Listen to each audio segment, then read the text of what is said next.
And that ball is stroked. Gone! Oh my goodness, on a frozen rope. Throw in there on one hop. Out! Oh, he hosed him. Hop steps, great dump off, and a two-hand jam. Welcome back for episode 25 of White Noise Sports with Tanner White.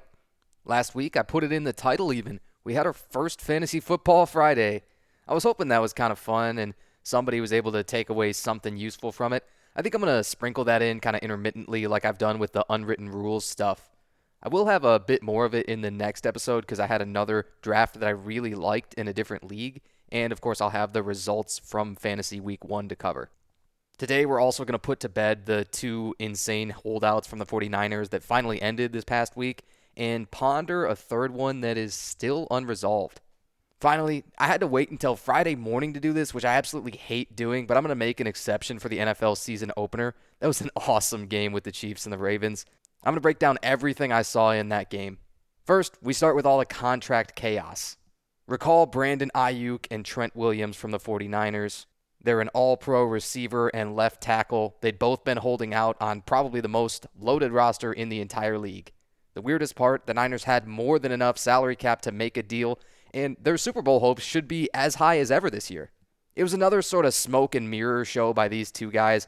It just went a little bit closer to the wire than anybody would have liked. Both of them signed the huge deals, and that's kind of the only thing that matters. Trent Williams will probably be able to retire on this current deal. I incorrectly said he was currently 37 years old back in episode 23. He's actually 34, but he got a 3-year deal that'll take him to 37. And even if he hung it up now, never played another snap, he'd be a Hall of Famer already. He's one of those guys, he doesn't have anything more to prove, but I just hope he can win a Super Bowl as compensation.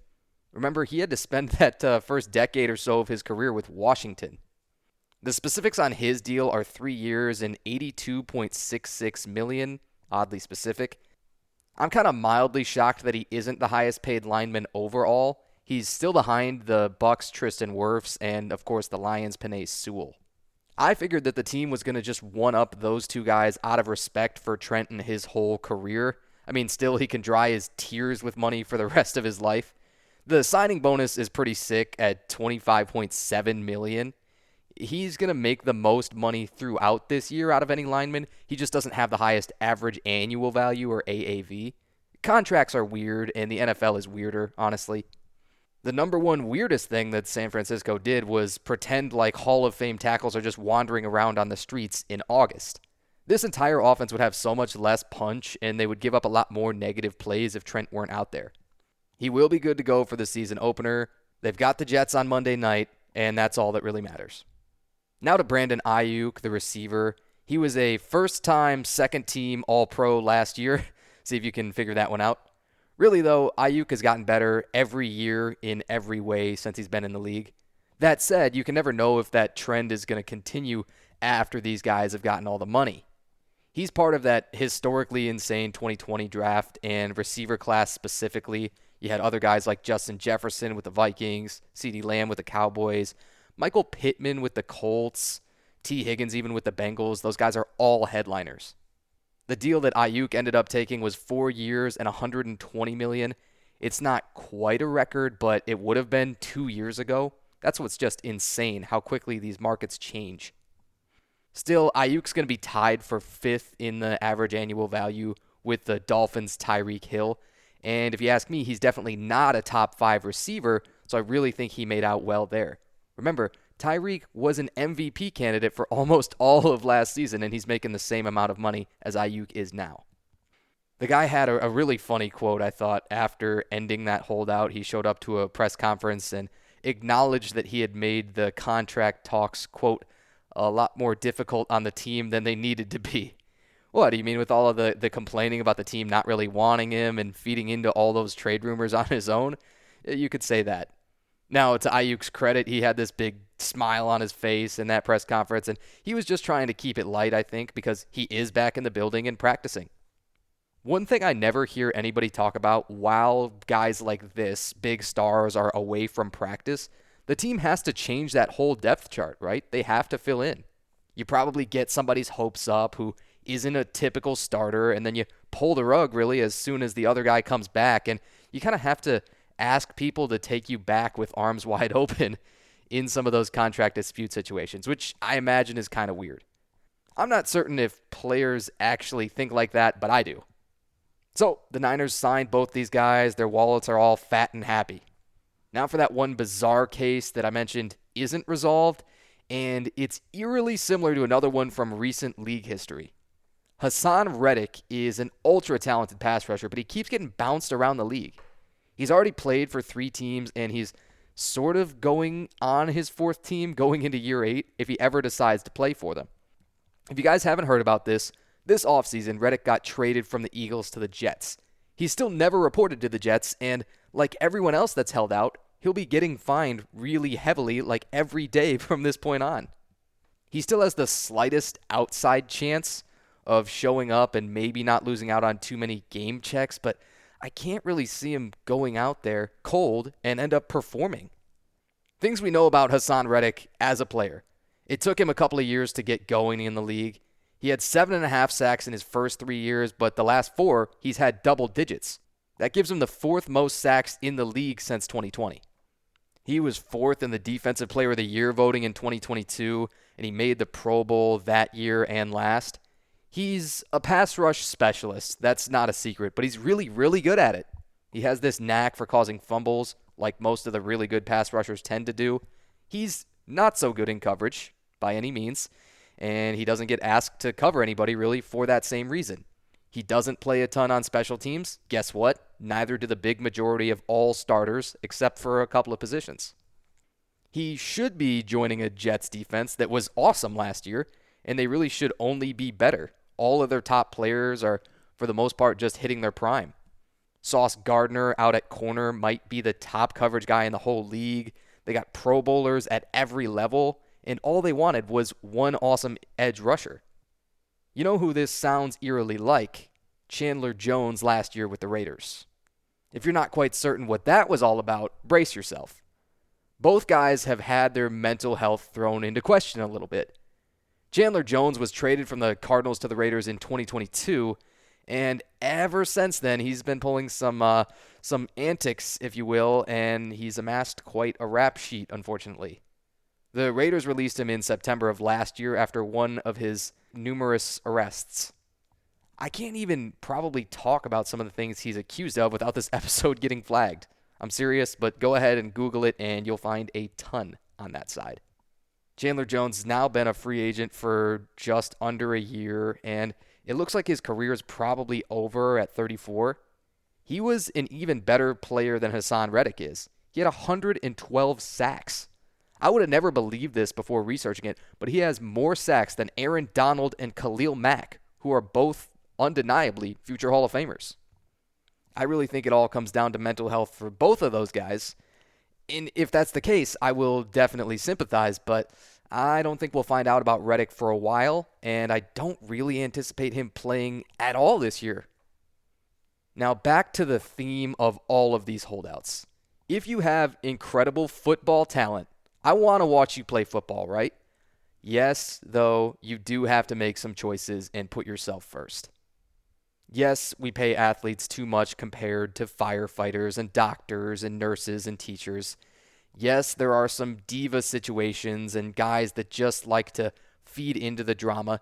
And still, there's no such thing as a robotic sports league where nobody has any feelings or free will. These are all human beings.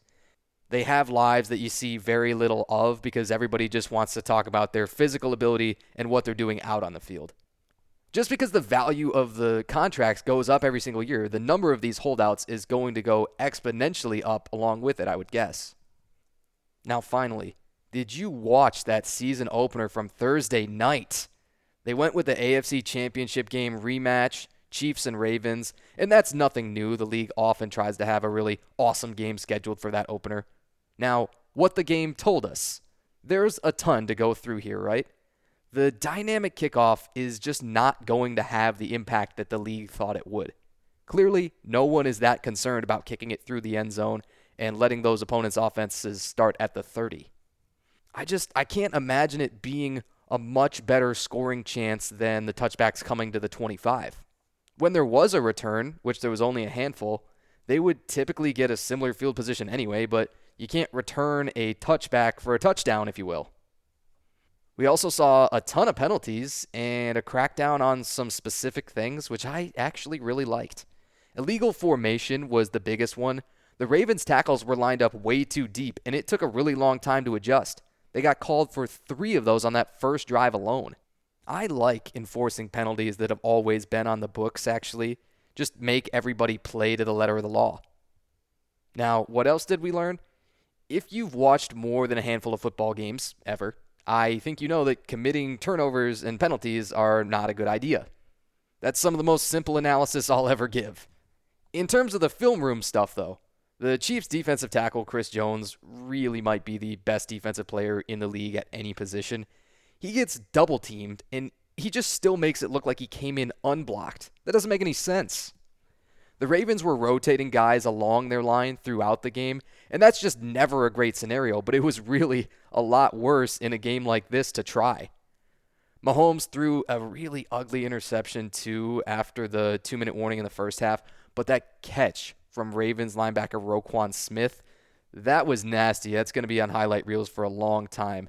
He reached way out for it and just somehow was able to pin that ball to sort of his midsection and flip over to his back to hold on to it. Lamar Jackson had to carry the ball way more than Baltimore would have liked because their receivers just didn't get that much separation. And honestly, the Chiefs' coverage was so tight. Their number 1 corner, Trent McDuffie, he was a first-team All-Pro last year for the first time, and he looks now just as good, or probably better. He blew up runs and short passes and locked everybody down. He's 5'11", about 195 pounds, and he hits like a linebacker. He's an absolute stud. Finally, for KC, they took a chance in the draft this year, taking Xavier Worthy at receiver. He was the guy that ran the 4.21 40-yard dash to break that record. And some guys that run that fast at the combine, they don't look as fast once you put pads on them. Worthy is exactly the opposite. He scored on that end-around carry and had a long touchdown catch after a busted coverage. He truly looks like the fastest guy to ever play football. It's pretty absurd. That doesn't mean he's going to be a great football player, but still, there's not really a ceiling to what guys like that can do with that kind of speed if they can keep finding ways to use him and to get the ball to him. When it comes to the Ravens, they ran tons of 2 tight end sets with Mark Andrews and Isaiah Likely both out on the field, and they worked really well, but Isaiah Likely got a ton more usage. His numbers in that game were insane. The touchdown he scored on that first play of the fourth quarter was 49 yards, mostly catch and run. He hit a mean juke right after he caught it, and then one of those Lamar-style back juke / hesitation moves to get in the end zone. If you drafted Mark Andrews in fantasy, I think you're going to be in for a rough year. Finally, I think Derrick Henry is still Derrick Henry. He's still 6'3" and 250 pounds, running around as fast as any of the DBs. I know he wasn't efficient on like a per-touch basis, but the Chiefs' defense is absolutely ferocious still, and he had to run against all those stacked boxes.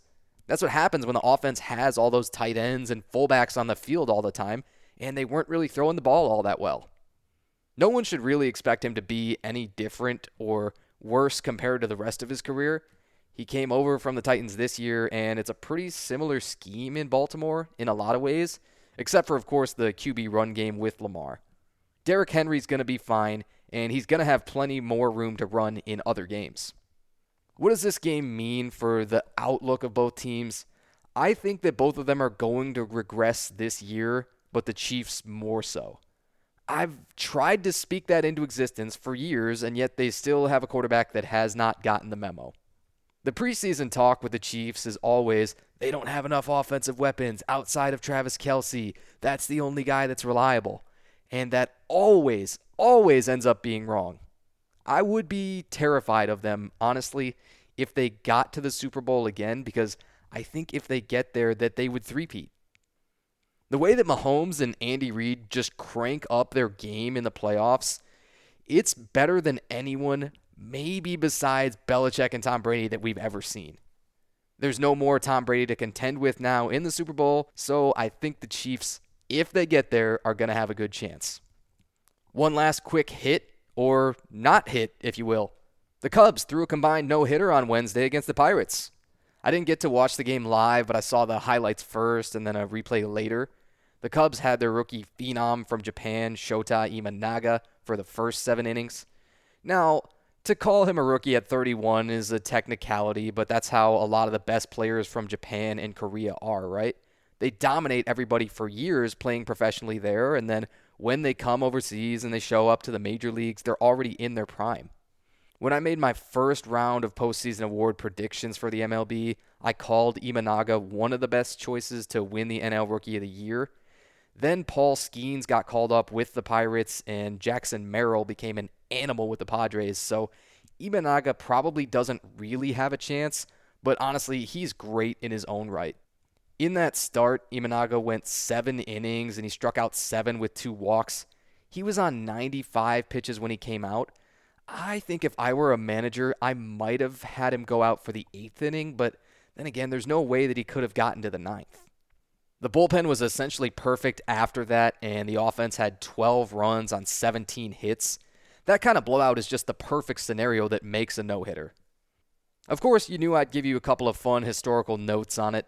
The last Cubs no-hitter was also a combined one, interestingly enough, back in 2021 against the Dodgers. It was also the first one that they had thrown at home at Wrigley since 1972.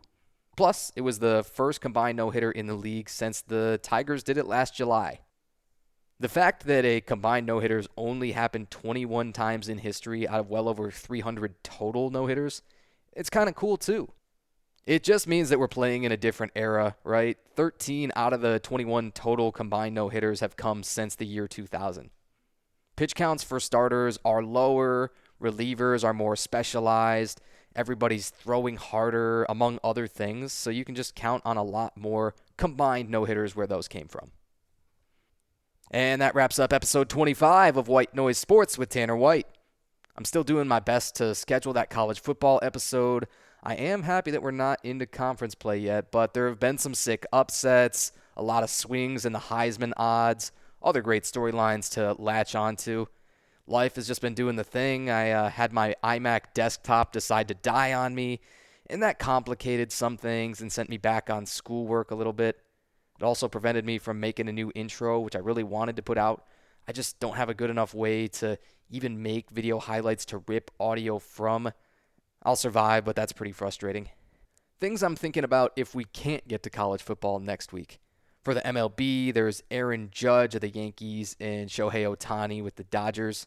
And then everyone else in the league on offense, honestly. Judge might win the Triple Crown. He's been slumping this week, but you've seen his skill is all world. Ohtani's probably going to be the only guy ever with 50 home runs and 50 stolen bases in a year. I might talk about who I'd rather have and why. Who would win MVP if they were in the same league? Which one has the better Hall of Fame chances? That kind of thing. I'll probably check in on division races too because there are some really hot ones. The Padres really might catch the Dodgers. The AL Central is still as tight as ever. My Tigers are treading water. It's going to take a really, really hot stretch from them to jump over any of the other teams in the Central, but my fingers remain as crossed as ever. And, of course, we'll have all of the Week 1 stuff from the NFL regular season. Hello. Don't be surprised if it's a really long one next week, even without a guest. That's just how sports talk gets at these kind of awesome points in the year when so much is going on at once. This has been episode 25 of White Noise Sports with Tanner White. Thanks for joining me. And that ball is stroked. Gone! Oh my goodness, on a frozen rope. Throw in there on one hop. Out! Oh, he hosed him. Hop steps, great dump off and a two-hand jam.